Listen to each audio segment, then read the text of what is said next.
He's a businessman, real estate developer, and he's known to blame a thing or two on President Obama. He's back hosting NBC's Celebrity Apprentice Sunday, January 4th on NBC, and I welcome the one, the only, and I consider him a friend, Donald Trump, to the podcast We the People. Donald, how are you? Great to be with you, Jesse. It's been a long time since we had dinner in New York. Yes, and since we played golf out in Lake Tahoe, I remember we were out there together also. And in fact, I quit flying, so how are we going to ever play golf together again? Well, we better. Oh, you quit flying. You're not a believer, huh? You're not a believer in being 40,000 feet up in the air. That's terrible. No, it isn't that. I have metal in my body, and I got tired of being treated like a criminal every time I went to an airport, and so they gave the option. They said, if you don't like it, don't fly. So I said, well, I don't like. I actually tried to bring a federal lawsuit for my Fourth Amendment rights, and it got thrown out of court. The judge said she didn't have jurisdiction. Imagine that, Donald. A federal judge who doesn't have jurisdiction over a federal question. That's very interesting. You're right about that, Jesse. Anyway, I had to ask my people, so Celebrity Apprentice, you're back. How long have you been doing that now? So this is 10 years. It's the 14th episode. It's been copied. You know, we've had it on now a series of 14, and it's been copied 15 times by lots of different people, and they all tried to make it successful, and it's been a huge failure for every one of them, which, of course, makes me very happy, actually. But they've all failed miserably, and here we are, season 14, and it's going to be really terrific. Donald, when you started doing it, did you have any idea that it would be 14 years of your life doing it? Well, I actually was told it could never make it because to make it on television, you really, and I've learned so much about ratings over the years, you have to have women watch. And a lot of the critics were saying, well, this can't make it because what woman would want to watch Donald Trump? And it was sort of like, I said, what, have I been so bad with women? I don't think so. And what happened is, it went on, Jesse. It opened at 10, it then went to 9, and then it went to 6, and then it went to number 1. Eventually it went down to it became the number 1 show on television, and I sort of wrote that critic a letter. I said, I guess the women are watching. Well, and the other thing, too, Donald, you're a smart guy. No one's ever going to accuse you of not being intelligent, and I think you learned well from our dealings in the old days of pro wrestling at Trump there in Atlantic City, because we had the fastest sellouts ever, right? We did, and not so long ago, 5 years ago, I did the Battle of the Billionaires with your friend Vince, and that's the highest rated wrestling show ever. We did that one in Detroit. But Jesse, that's the highest rated wrestling show ever, so we're very happy with that one. And I don't know how you feel about Vince. I mean, he's a friend of mine, but I'm not sure. No, I'm fine with Vince. I mean, Vince and I had our disagreements, and I beat him in federal court, which irritated him. But other than that, we've gotten along great. In fact, we get along better today than we did when I worked for him. That's great, Jesse. That's good. Well, he's always been really fair to me. Well, the thing is, though, is what I love is, Donald, how you learn quick, like the world of pro wrestling. It doesn't matter. Well, you have to learn quick, Jesse. If you don't learn quickly, you're in trouble in this world. This is a real vicious cycle, isn't it? Oh, yeah, and you learn fast that any publicity is good as long as they spell your name right?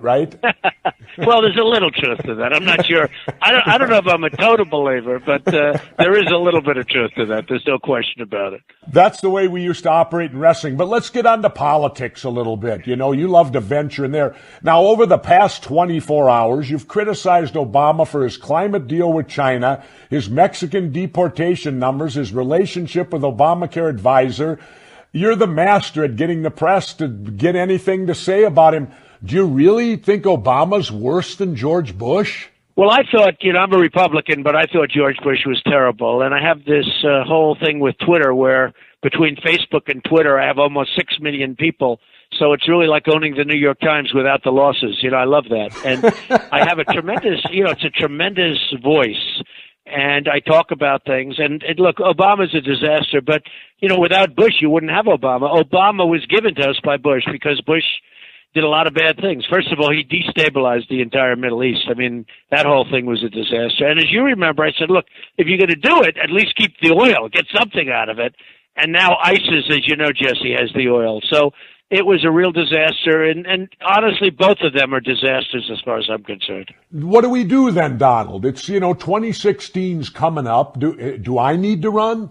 Well, you'd be one hell of an entertaining character. I've liked, a lot of people, they smile, but you have a lot of the things you say, Jesse, are common sense. They're just pure common sense, and they make sense to a lot of people, and don't underestimate it. And, I see that. Well, I've gone public. I've told people, I said, if I got Donald Trump with me, Vince McMahon, and my friend Mark Cuban, those three guys could finance me to the point where I could make a hell of a run, and then you'd know who'd own me. It'd just be three people. How do you feel about my position on this, Donald? I think all presidential candidates should be required to wear NASCAR racing suits so that we as voters can be informed and know who owns them. That's very interesting. Yesterday I gave a keynote because I own Doral in Miami, 800 acres in the middle of Miami. I gave a keynote speech for the NASCAR people. Brian France was there. The racers were all there.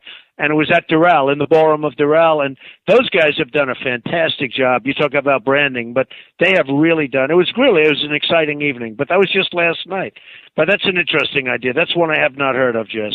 Well, I did that kind of tongue-in-cheek thinking, well, geez, that would you'd be an informed voter then, because like in front of Barack Obama, you could have Goldman Sachs, because they were his biggest contributor. Jesse, you wouldn't have enough room in the uniform. Yeah, but you just get the major ones, like Jimmy Johnson. His main contributor's Lowe's. You see the big Lowe's thing on Jimmy Johnson. So at least then you'd know. I know we're limited on time, Donald, so we'll move along here quickly. Okay. You recently said Mexico is the new China. What do you mean by that? Well, within 2 years, Mexico is going to be, I hate to use the word partner, they'll be our largest trading partner, and they're doing numbers that are incredible, making a tremendous amount of money off the United States. And, when we had a soldier over there, we couldn't get the soldier out. They wouldn't even take our phone calls. And I actually don't think Obama even made a call, if you want to know the truth. I think he did not make a call. But Mexico is making a tremendous amount of money off the United States, Jesse, and we just allow that to happen. And look, we have no leader, we have no leadership, and what's going on is ridiculous. You know that. Probably you're somebody that knows it even better than I do. We have absolutely no leadership. Well, it's sad. And again, let's get back. 2016, Donald, where do we go? Who would you support for president in 2016? Well, it's a little early. It's going to start happening over the next period of time. We'll see what happens. And a lot of people saying, are you going to run? Meaning, am I going to run? We're going to see what happens. We're going to look.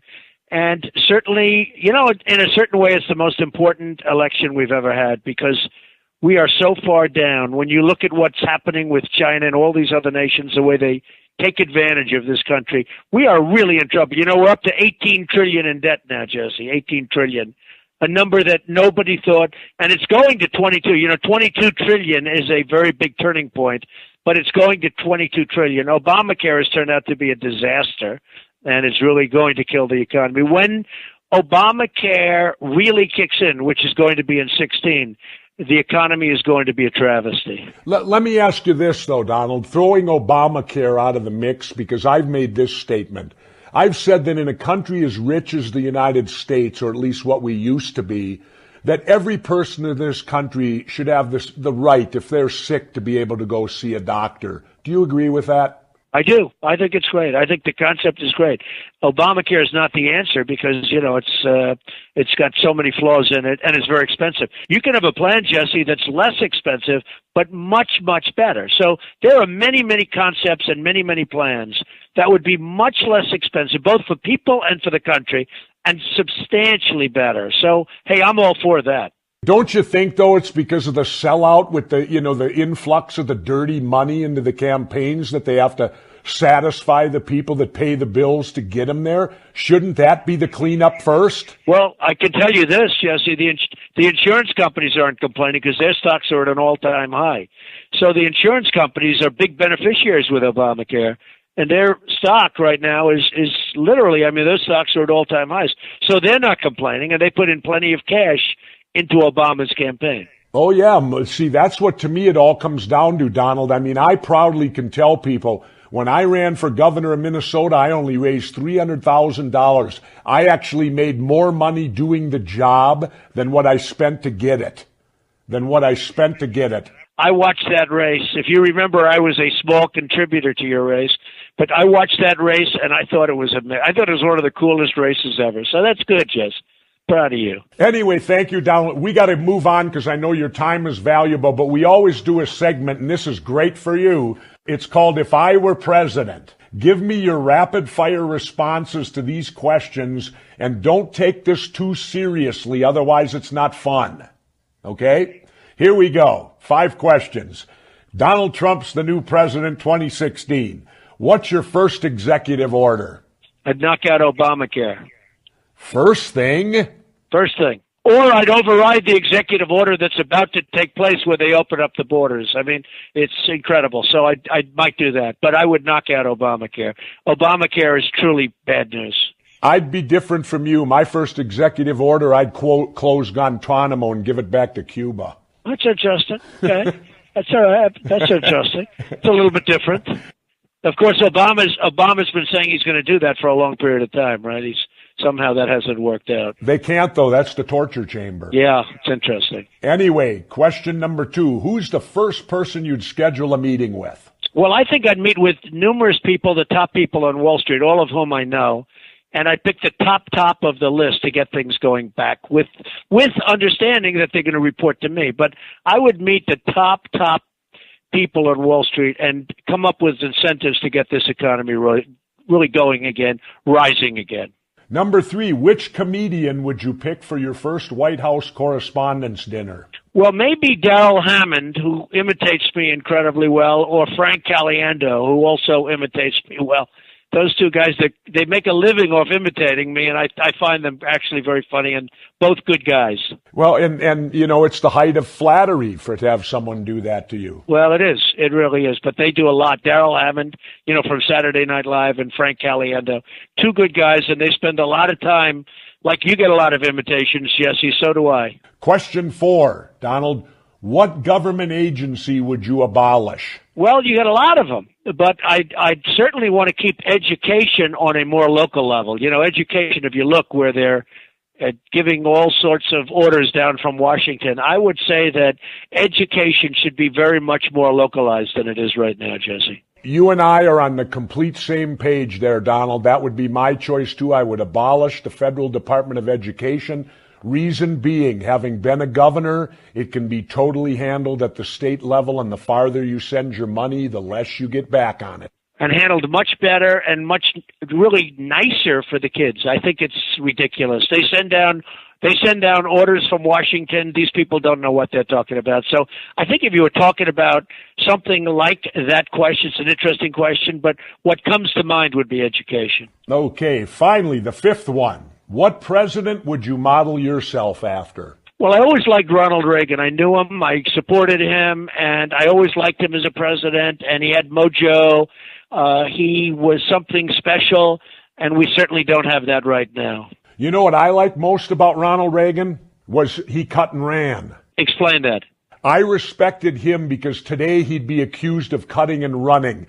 When we had the brave Marines in Lebanon and they were hit by that truck bomb and over 200 of them killed, did he go to war? Did he seek revenge? No. He got the hell out of there. Well, we are a mess. That war that we're going through right now is a mess.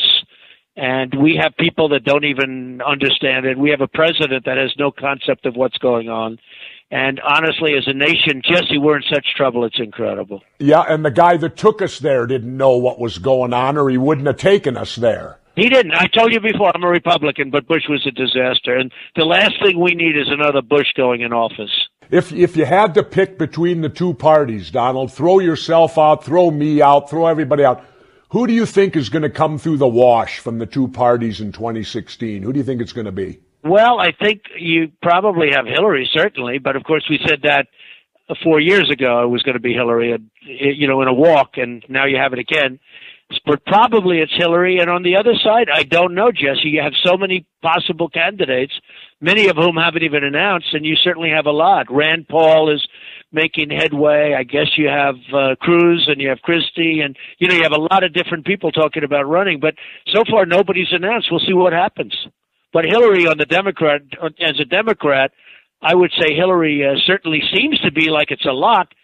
But, in the world of life and politics, Jesse, you never know. Donald, would you run as an independent or would you join one of the two gangs? No, I wouldn't run as an independent. I'd run as a Republican. I'm a Republican. I'd run as a Republican maybe, but I wouldn't run as an independent. The system doesn't set up as an independent. If I've studied the system very much, and there are some Jesse, there are some states you can't even get on the ballot as an independent. You'd have to spend a total fortune just to get on the ballot. And after you spent all that money, you probably wouldn't get on it. So it doesn't really, as a system, it doesn't set up as an independent. But let me fire this at you for a moment, Donald, and we'll end with this, something for you to think about.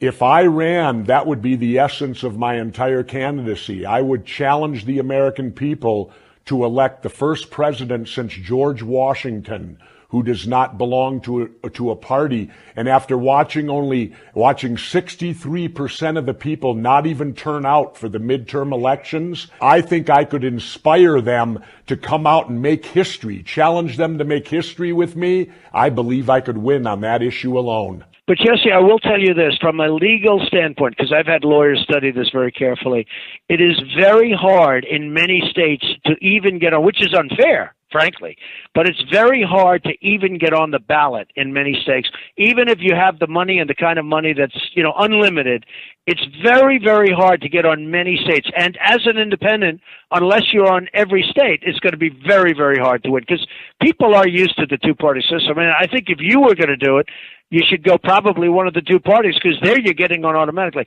Hey, there's something for you to figure out. It is very, very hard to get on the ballots. I'm a step ahead of you already, Donald. The Libertarian Party is almost on every ballot there is. The only thing you need is ballot access and be allowed in the debates. Okay. Well, that's a good answer. And I would tell the Libertarians, look, I'm accepting your mantle, but be aware, no one's going to control me because that's how I win. The fact that I'm uncontrolled and you'll elect a president who is not part of the two-party gang system, as I call it. Well, so you're really thinking about it then, Jesse, huh? Oh, I'm thinking about it. Wow. You will shake things up. You will definitely shake them up. Well, you've been a friend of mine for a long time, and, it's an honor to do this with you.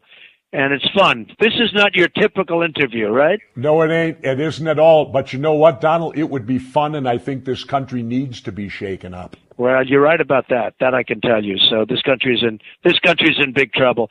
Hey, Jesse, thank you very much. A great honor, man. I'll see you soon, I hope. Thank you, Donald. Absolutely. Let's get together and play golf, man. 100%. 100%.